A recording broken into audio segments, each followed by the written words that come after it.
Hi everyone. Today we're going to be looking at the basics of covalent bonding. In last chapter that we looked at how to write and name compounds, ionic compounds, and molecular compounds. Molecular compounds are the ones that contain covalent bonding.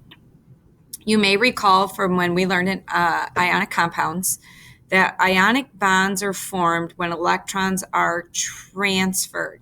So when sodium and chlorine atoms combine, the sodium atoms transfer their electrons to chlorine. Both ions now have a stable noble gas electron configuration, and the oppositely charged atoms form an ionic bond. So ionic bonds are formed by transferring their electrons. Very different than covalent bonds.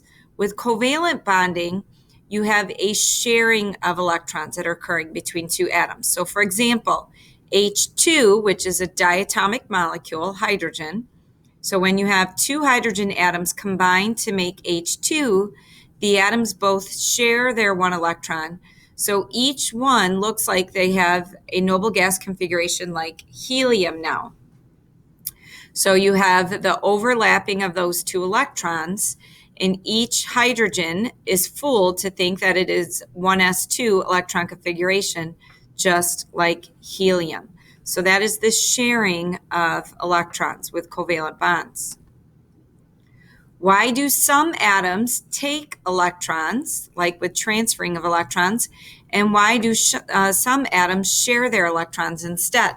So we can tell this by looking at the electronegative difference on the periodic table. So we're going to look at the electronegative difference between the atoms to decide, is it going to be an ionic bond or a different type of covalent bond? So electronegativity values are going to be on your homework today. I'm also going to give you a little sheet that has the electronegativity values on there for you, so you can calculate your differences in electronegativity. You'll never have to memorize these. You will, however, have to memorize this chart value.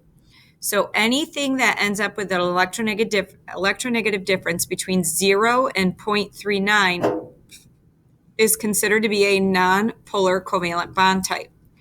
Anything that has an electronegative difference between 0.40 and 1.99 is a polar covalent bond type, and anything at 2.00 and above is considered to be in an ionic bond.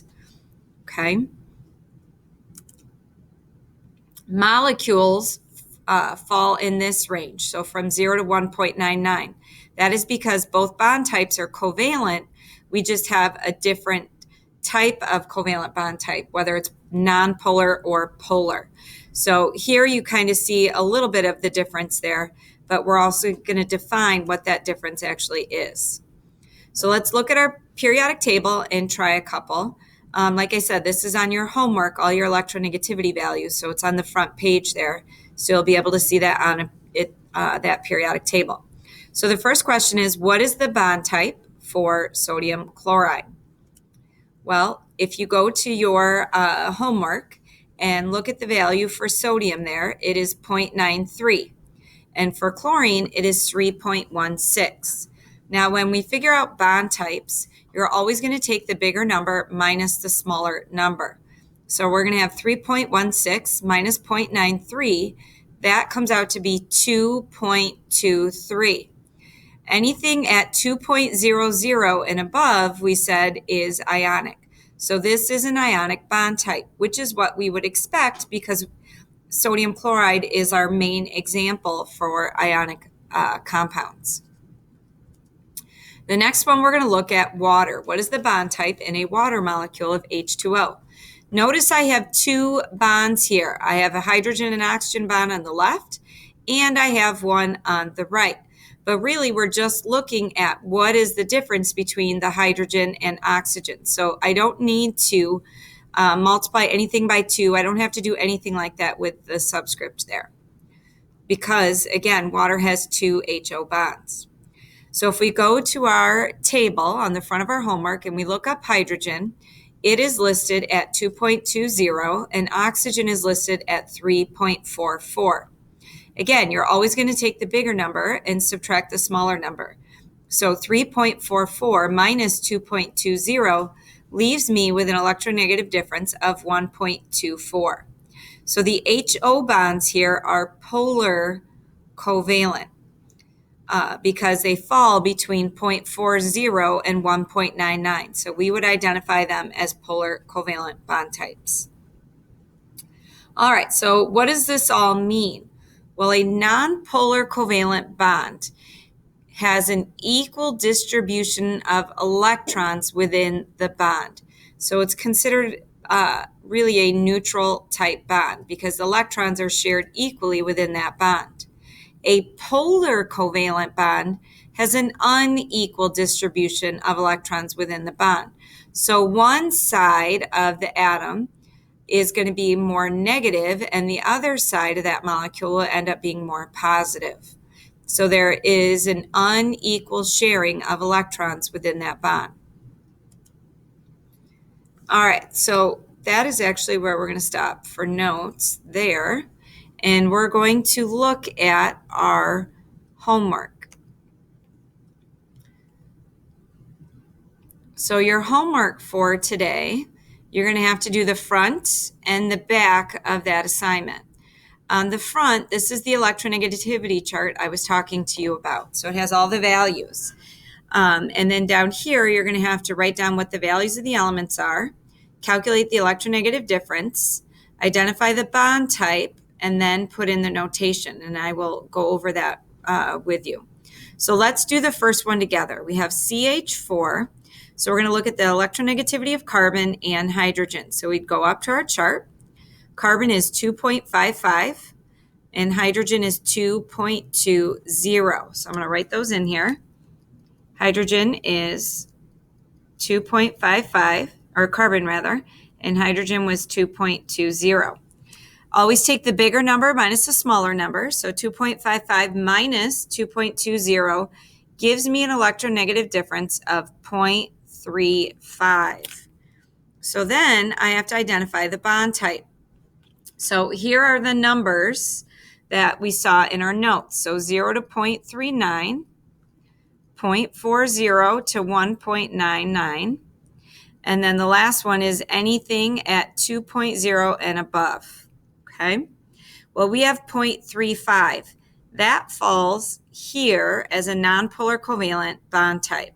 So I'm going to write NPC to stand for nonpolar covalent bond. So NPC we can write in there.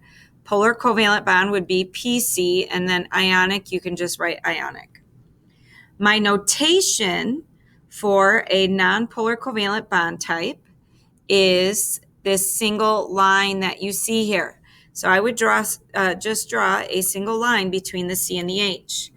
If I have a polar covalent bond type, then I'm going to draw something like this, where the plus sign is over the lowest electronegative element and the arrow is going towards the highest electronegative element. And if I have an ionic bond, I'm going to write something like this, where the plus sign again is over the lowest electronegative element and the negative is over the highest electronegative element. So go and finish these 8 other problems. Write in your electronegativity values, calculate the difference, identify the bond type, and then fill in your notation.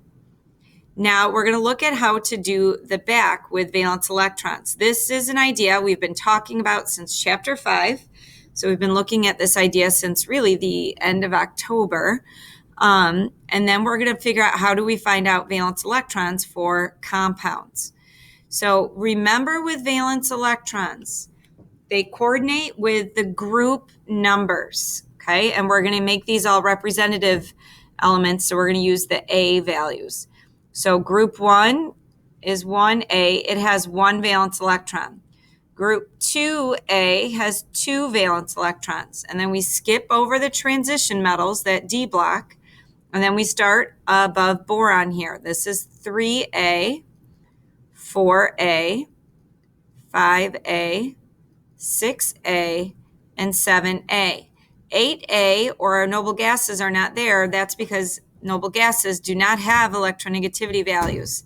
Also, why noble gases aren't theirs. We don't really need them. They don't bond with anything, so we'll never see them in our formation of covalent bonds. So if you've been struggling with valence electrons, and I know some of you have, make sure you go and write those down above there. So group 1 has 1A has 1, 2A has 2, 3A, and my 3 looks pretty bad there. 3A has 3, then you have 4, 5, 6, 7. All right, so looking at our class practice problems here. Our first one there is CH4, which is methane. I see carbon there, and I have just one of them. There's no subscript written there, which means I have one carbon. So I have 1 times the value of carbon's valence electrons. Carbon is in group 4A, so it has 4. I have 4 hydrogens there. So I'm going to have 4 times the number of valence electrons for hydrogen. Hydrogen is in group 1A, so it has 1. So we have 1 times 4 plus 4 times 1 adds up to a total of 8 valence electrons in that structure there. The next one, we see a polyatomic ion. We see sulfate, SO4 2 negative. Sulfur, you have just one of them because there's no subscript written there. Sulfur is in group 6A, so it has 6 valence electrons. Here I have 4 oxygens, so I'm going to have 4 times the number of valence electrons for oxygen. Oxygen is also in group 6A, so it has 6. Notice the -2 charge here. When you have a negative value, you are going to add electrons, and when you have a positive value, you're going to subtract electrons. Since it's -2, I am going to add 2 electrons to my total here. So I have 6 plus 4 times 6, which is 24, plus 2. So 30 plus 2 gives me a total of 32 valence electrons for that structure. So you take your subscript and you multiply it by the number of valence electrons for that element. And remember, to figure out your valence electrons, it coordinates with your group numbers. So write those in there on your homework. 1A, 2A. So this has 1, this has 2. Skip over your D block. 3A has 3, 4A has 4, 5A has 5, 6A has 6, 7A has 7. So that is really, really important information to be able to figure out those valence electrons, because that's going to help us with drawing structures tomorrow. All right, so that is it for today. Please complete your homework. We will be grading that the next day.